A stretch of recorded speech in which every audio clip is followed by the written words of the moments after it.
Y para entender un poco cuál es el plan que tiene Salud para el refinanciamiento de esta deuda, vamos a hablar con Hernán Ramos. Él es funcionario de E-Salud. ¿Qué tal, Hernán? Bienvenido a Economía. Muchas gracias, Valeria. Gracias por estar aquí y poder explicarle a los asegurados de qué se tratan estas... Precisamente lo importante que es este seguro social para todos los asegurados a nivel nacional.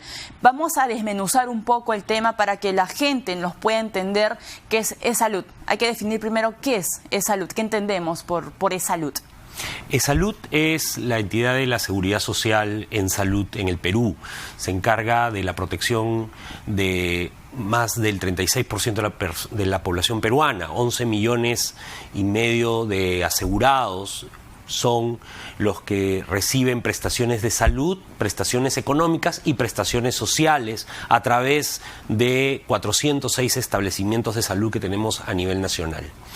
Esta entidad se financia únicamente con los aportes que reciben de parte de los empleadores. Entonces, si uno está trabajando, el empleador tiene que pagar el sueldo de la persona y además le paga a E-Salud una cantidad que corresponde al 9% de la remuneración del trabajador.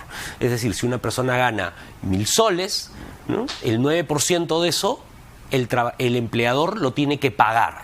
No es un descuento que se le hace al trabajador, sino es un dinero que tiene que el empleador pagar adicionalmente a E-Salud. De tal manera que lo que recibimos proviene efectivamente de los aportes que hacen tanto los empleadores privados como los empleadores públicos. Los empleadores públicos son los gobiernos regionales, los gobiernos locales y el gobierno nacional también, ¿no? Y en el caso de los empleadores privados son las personas naturales o las personas jurídicas que contratan otras personas para trabajar. Hay que hacer entonces una precisión aquí para que la gente lo pueda entender. A E-Salud no lo financia el Estado, o sea, el dinero que va a E-Salud no sale del Tesoro Público. No, a diferencia de los ministerios o a diferencia del Seguro Integral de Salud, en donde hay una partida presupuestal dentro del presupuesto público que se les asigna a estas instituciones para financiar las operaciones de las instituciones, E-Salud no recibe nada del presupuesto público. Cuando el Estado paga a E-Salud, lo hace como empleador de las personas que trabajan para el Estado. Es decir, si un médico trabaja en un hospital público, el Estado provee una cantidad equivalente al 9% de esa remuneración como si fuera para una empresa. pasarla. Así como es. Si fuera una empresa privada. Como si fuera una empresa privada. De allí viene ese problema, pues, ¿no? De que como el Estado no es que tenga una bolsa de dinero que le tiene que dar a Salud, sino sale de los empleadores. De allí, digamos, el problema de cómo recaudar ese dinero que tiene que ir a las arcas de Salud. Y eso nos lleva a la segunda pregunta. Ustedes han registrado deudas. Quiere decir de que hay el sector público le debe a Salud, no le ha pagado, y el sector privado también tiene una deuda pendiente con E-Salud.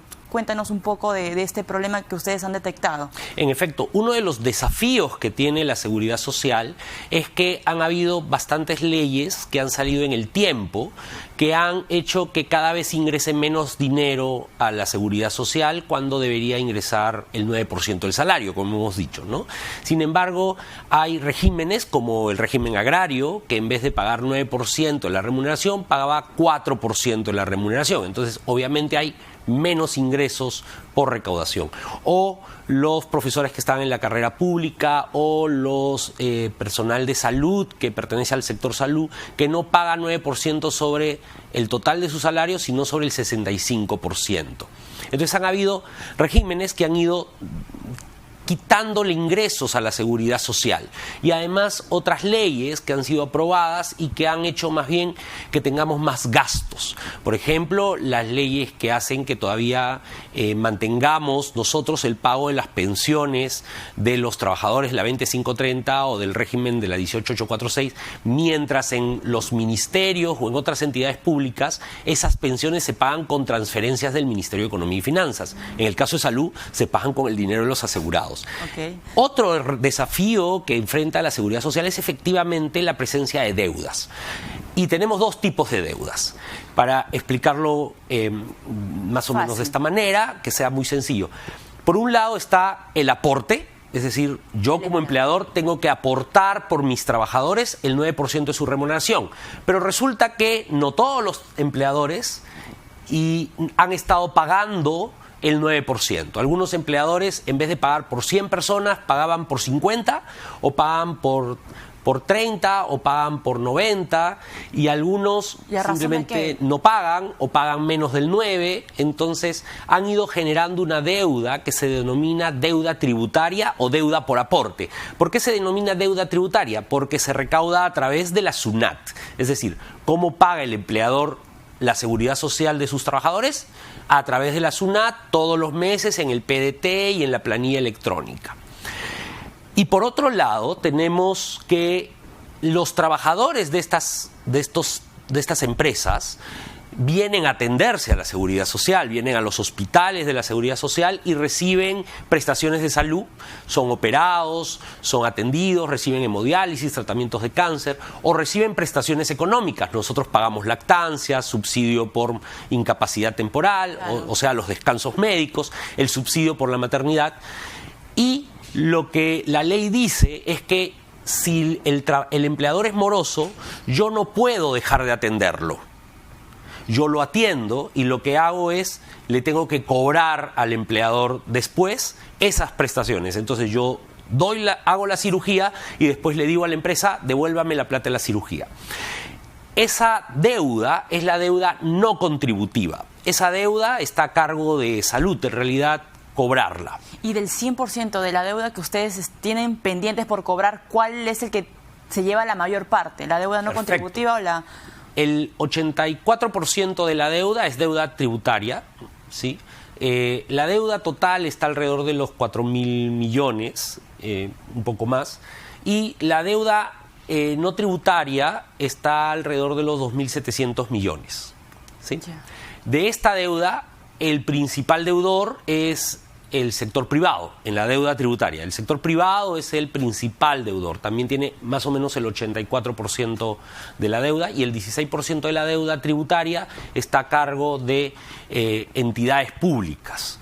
Por esa razón es que en este caso salió el decreto de urgencia 037 a finales del año pasado, impulsado además por nuestra presidenta ejecutiva Fiorella Molinelli, para poder garantizar un ingreso que permita tener sostenibilidad en las finanzas de la entidad y poder cubrir una brecha que ha sido calculada por el Banco Mundial en 32.000 millones de soles. Wow. Es decir, necesitamos cerrar brechas y tener más establecimientos de salud del primer nivel, más establecimientos de salud del segundo nivel y más establecimientos de salud del tercer nivel y además tener más médicos, más enfermeras, más profesionales de la salud en general. Más equipo, más ambulancias y también más consultas, ¿no?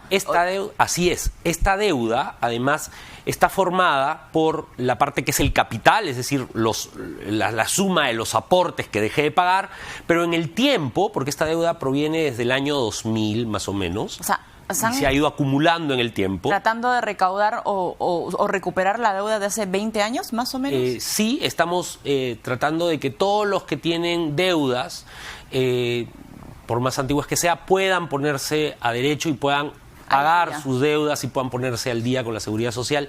Y entonces, esta deuda tiene una parte que es el capital de la deuda, o lo que le llamas el insoluto de la deuda, y tiene otras cosas que son los intereses y las multas que se han ido acumulando con el tiempo. Claro. Entonces, este decreto de urgencia lo que permite es que tanto los gobiernos regionales como locales, como las micro y pequeñas empresas, puedan acogerse a un sistema en el cual se reconoce la deuda se actualiza con el índice de precios al consumidor y después se le eliminan todas las multas y todos los intereses. Solamente van a pagar el insoluto o el capital, por así decirlo, con algunos costos adicionales.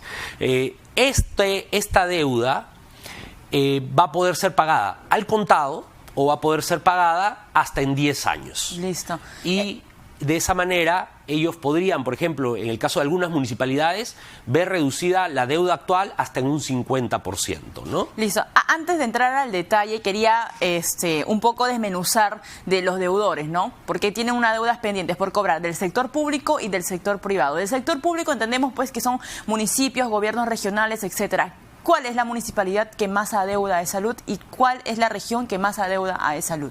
Bueno, entre las municipalidades, como tú dices, que son los deudores del sector público y los gobiernos regionales, tenemos la Municipalidad de La Victoria, que además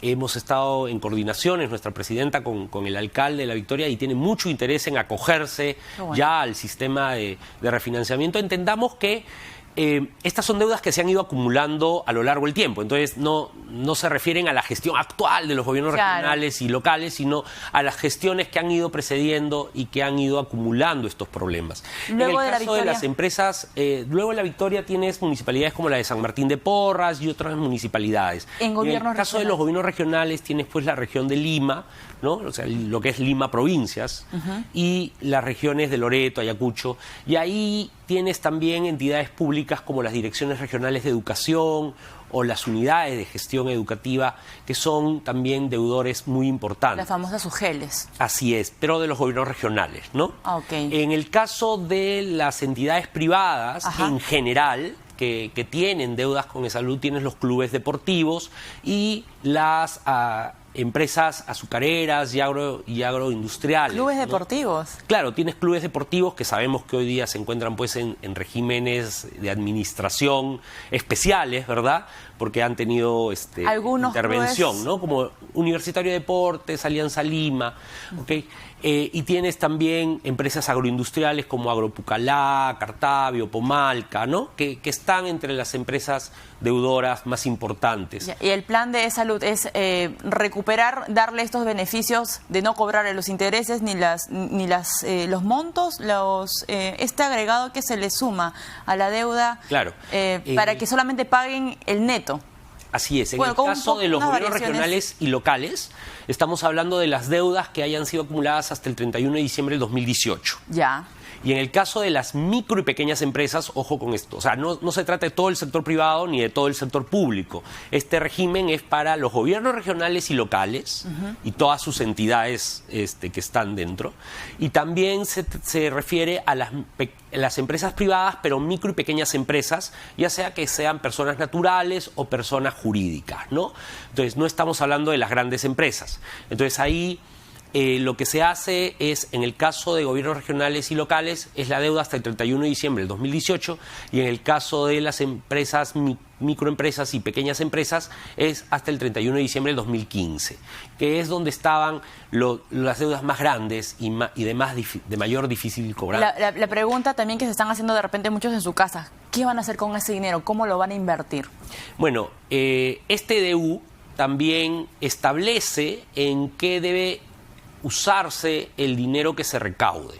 Estamos estimando que en un escenario en el cual se acogen las instituciones y piden 10 años de financiamiento, con lo cual tendrían 3% de interés anual, estaríamos hablando de una recaudación que va alrededor de los 42 millones a 60 millones. 42 millones porque, claro, no va a empezar... ¿En cuánto tiempo pretenden? No va a empezar ya en este mes, ¿no? Tienen hasta el 31 de marzo de este año para acogerse las empresas y los gobiernos regionales, y seguramente los primeros pagos van a ser a partir de abril. Entonces, para el primer año se espera 42 millones más o menos, y en los años sucesivos algo de 60 millones. Y lo que dice el decreto de urgencia es que esto tiene que usarse para ayudar a cerrar la brecha. Entonces, hemos dicho, el Banco Mundial ha calculado que la brecha de infraestructura es de 32.000 millones de aquí al 2035. Si quisiéramos que las condiciones de oportunidad y acceso sean adecuadas para todo el volumen de asegurados que tenemos. Y eso significa que tenemos que comprar ambulancias, y esto es uno de los usos del financiamiento que da este DU, que tenemos que hacer mantenimiento de los equipos, conseguir equipamiento biomédico, hacer obras para tener nuevas instituciones prestadoras de salud, o sea, nuevos centros de salud, y para poder hacer convenios de intercambio prestacional, que es uno de los objetivos de la cobertura universal. y que podamos aprovechar la infraestructura del sector público en regiones en donde de pronto tenemos asegurados y tenemos menor oferta nosotros. Listo. Entonces fueron, bien, los comentarios de Hernán Ramos, él es funcionario de salud, explicándonos un poco de qué va este plan de salud del refinanciamiento de la deuda. Nos vamos a una pausa, pero regresamos con más información aquí en Economía para Todos.